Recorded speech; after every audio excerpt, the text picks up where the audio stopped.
Tracy McGrady is undeniably one of the most talented players the NBA has offered in the past 2 decades. At his peak, he was an elite bucket getter who led the league in scoring for 2 consecutive seasons, a very entertaining leaper, an underrated passer and defender, and he was able to make 7 All-Star and All-NBA teams.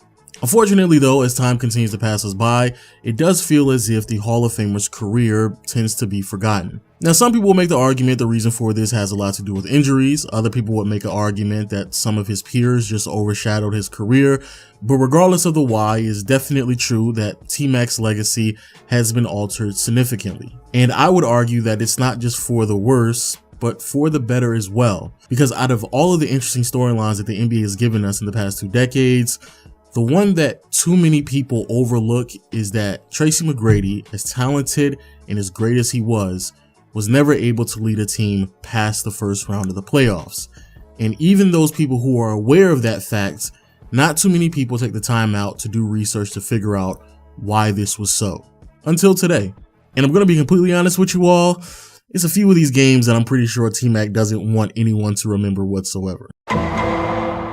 While doing research for this video, I wanted to be as fair as possible to McGrady. The first rule is I did not research any other years that T-Mac played outside of his prime. The second rule is, regardless of how well or poorly McGrady may have played during the series, if his team was completely outmatched by their opponent just based off of talent alone, then I didn't really look too much into that series. And actually a great example of this is T-Mac's first year in Orlando.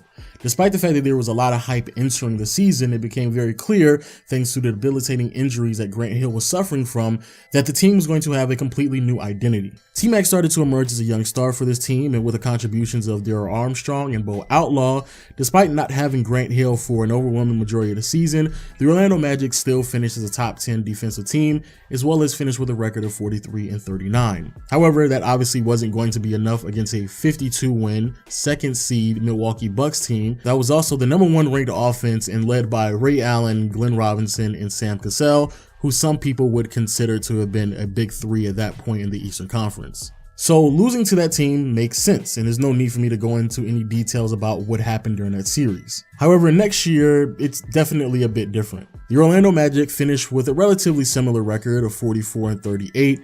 However, this time they tailor-made their offense around T-Mac, so they finished as a top 10 offense this year instead of on the defensive end, and McGrady continued to improve as he made a first-team All-NBA and finished 4th in the MVP race. And with him finishing with a 44-38 record in the first round, the Orlando Magic matched up with the Charlotte Hornets, who was a top 10 defense led by Baron Davis and also Jamal Mashburn. However, after playing only 10 minutes in Game 1, Mashburn was ruled out for the remainder of the series. Which brings us to Game 1. Despite the fact that T-Mac was struggling and finished with a stat line that was pedestrian at best, the Orlando Magic entered the 4th quarter with an 11-point lead.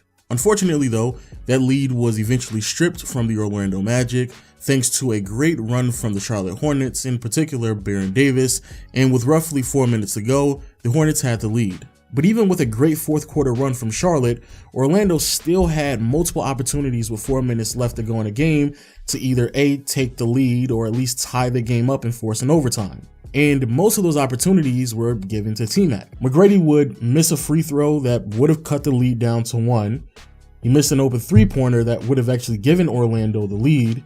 And he also split some free throws that would have tied the game up. And just when you thought Orlando was out of opportunities, thanks to a great defensive play, they were able to get one more play off to potentially win the game, gave the ball to T-Mac with less than 3 seconds left to go in the game, and before he could even attempt a potential game winner, he got the ball stolen, which wrapped up a 2 for 6 from the field, 2 turnover 4th quarter for T-Mac as the Charlotte Hornets take Game 1 80-79. Now, in Game 2, there are some differences from Game 1, but there also are some glaring similarities. The biggest difference is, by the end of the game, T-Mac put up a spectacular stat line. Another big difference is, despite the fact that T-Mac was having a much better game, heading into the 4th quarter, the score was tied 77-all. And this time, for sure, the Orlando Magic needed T-Mac's expertise late in the 4th quarter, but unfortunately didn't get it whatsoever. T-Mac in the 4th quarter, Game 2, shot 0 for 4 from the field, 0 for 2 from behind the arc, but put up 4 points, all 4 of which came from the free throw line. And despite the fact that T-Mac performed so poorly in the fourth quarter, his teammates were still able to push the game into overtime. So again, T-Mac has another opportunity to close this game out in OT, but in OT, McGrady goes scoreless. And yet, still, some way, the Orlando Magic are still able to win this game. Quite frankly, if it wasn't for the contributions of McGrady's teammates, then there's absolutely no way that Orlando would have won this game, especially since they didn't get really anything from their star in the fourth quarter, nor in the extra period. Which thus brings us to game 3, and a very similar situation yet again. T-Mac finished with a spectacular stat line, 37 points, 7 rebounds, 3 assists, 2 blocks, and shot 44% from the field and 33% from behind the arc. And also got a lot of contributions from his teammates as well, as all 5 starters were in double figures. Now, unlike in the first 2 games, McGrady actually performed really well in the fourth quarter, and thanks to this game-winning buzzer-beater shot from Baron Davis that was waved off from the referee, the Orlando Magic were actually given another opportunity to win this game in overtime. But unfortunately, very similar to game 2, in OT, Tracy McGrady went scoreless. Yes, in back-to-back overtime games in the playoffs, T-Mac couldn't buy a bucket. Nevertheless though, because this is a best-of-5 series, McGrady had no other choice but to promise that game 4, the Orlando Magic were going to win, but unfortunately that was a broken promise. Unlike the first 3 games, game 4 wasn't as close, and Orlando lost despite the fact that T-Mac put up some pretty impressive numbers. So again, the Orlando Magic more or less are just a one-man team, and despite the fact that McGrady is continuously improving throughout the regular season, there's only so much that one man can do. Also, the NBA made it even harder for a team to win a series this year because they decided to change the format of the first round, and instead of it being a best of 5, it is now a best of 7. And to make it even worse, in the first round, the Orlando Magic are matching up against the Detroit Pistons, a 50-win Pistons team that was top 5 in defense and also started to improve what they were able to do on the offensive end to the point to where they were roughly at an average rate. And this team featured everyone from their championship team except for Rasheed Wallace. However, surprisingly enough though, T-Mac was able to lead the Orlando Magic to a 3-1 lead after game 4. And in particular, in those first 3 games, McGrady was balling out of his mind, averaging 39 points, 6 rebounds, 3 assists, roughly a steal and a block and a half, while shooting, get this, 55% from the field, 47.6% from behind the arc, and a respectable 79% from the free throw line while taking 11 trips to the charity stripe. However, Rick Carlisle, after game 4, decided to make some adjustments and give more playing time to Tayshaun Prince as he started to become T-Mac's primary defender. And then once that adjustment was made, as well as a few other ones, T-Mac's numbers went down significantly. And it's safe to say if T-Mac is going to perform that poorly, then they have absolutely no chance to win this series. And that's exactly what happened. Despite having a 3-1 lead, the Orlando Magic would lose 3 straight games, thus the Detroit Pistons taking the series and advancing to the second round.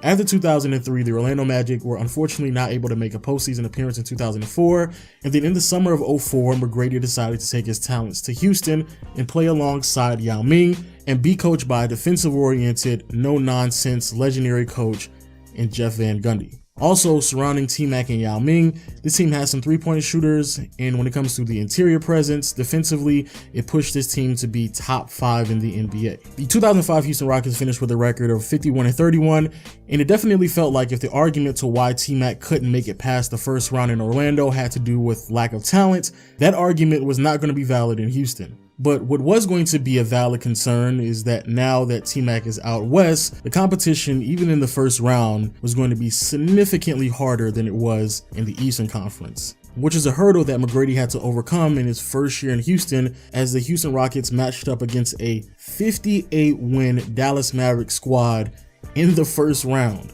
Now I know some people are going to sit there and say, man, Lo, it doesn't really sound like this is going to be a fair matchup. I mean, Dallas has Dirk. They won 58 games.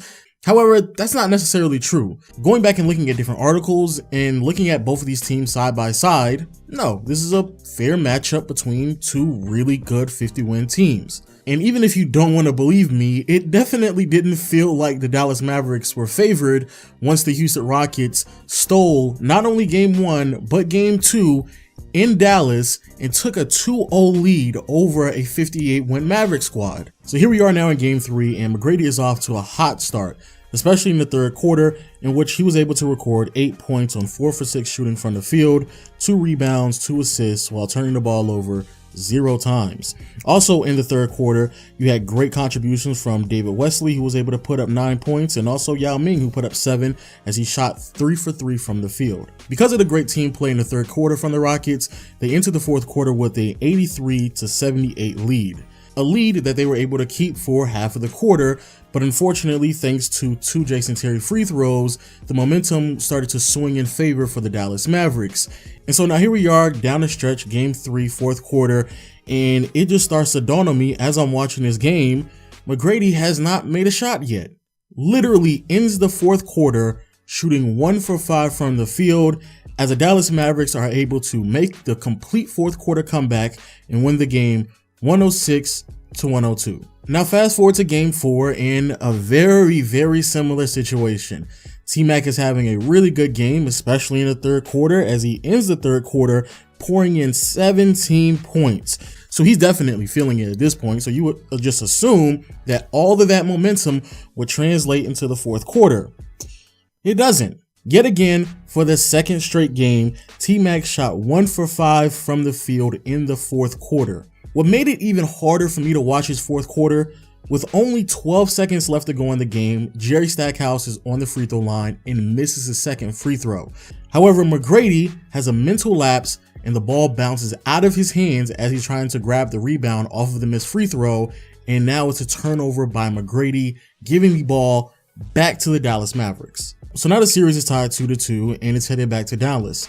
And unfortunately, unlike in the past 2 games, McGrady in game 5, he just plays poorly, especially in the second half, in which he shot 3 for 10 from the field, 1 for 4 from behind the arc, and shot 62% from the free throw line as the Dallas Mavericks win a close game, 103-100. Now fast forward to game 6, and the Houston Rockets are able to come out on top 101-83 behind a great performance from Tracy McGrady as he put up 37 points on 50% shooting from the field and 60% shooting from behind the arc. So now here we are getting prepared for game 7.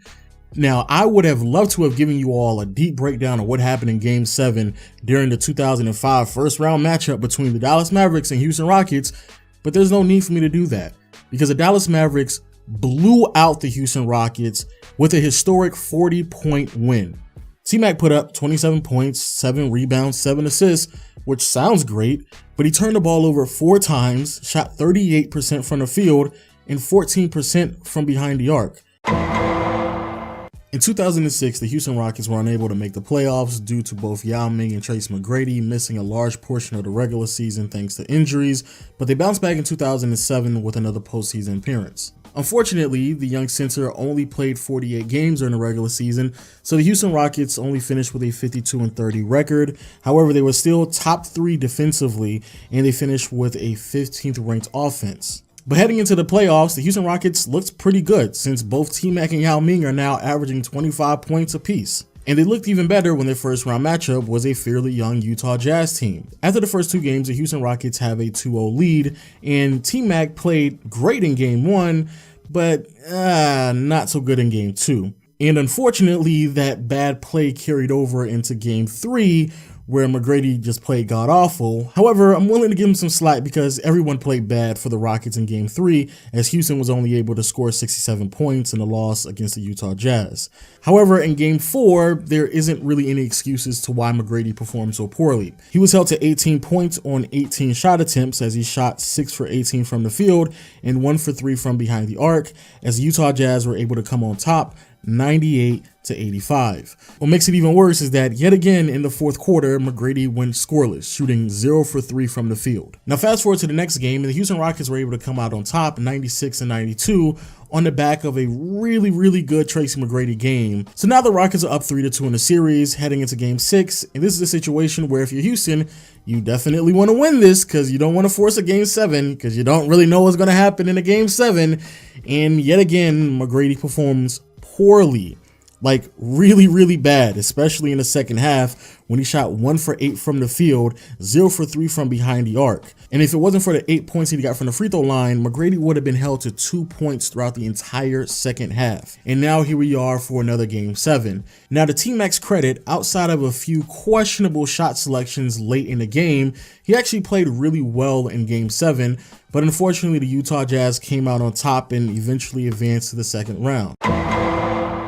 And finally, we have the 2008 postseason run, which is a rematch between the Houston Rockets and the Utah Jazz. Unfortunately, though, this is a bit iffy because Yao Ming didn't play during the series since he was out with an injury. To make matters worse, Tracy McGrady is dealing with back spasms that has altered his play significantly.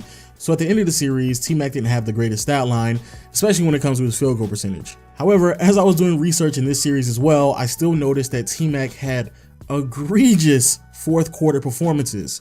So much so that after I got done researching all of these postseason series, since in 2009 McGrady was hurt and didn't play in the playoffs for the Rockets, I decided to go back and look at McGrady's fourth quarter shooting percentages in his years in Orlando and Houston while playing in the playoffs. And I'm going to be honest with you all, these numbers aren't good whatsoever. T-Mac is averaging in the 30s when it comes to his field goal percentage and in the low 20s when it comes to his three-point percentage in the fourth quarter and or in overtime during the playoffs. And if you're trying to understand what are some respectable shooting splits in these scenarios, I decided to compare T-Mac's numbers to Iverson's numbers when Iverson was playing in Philly and in Denver.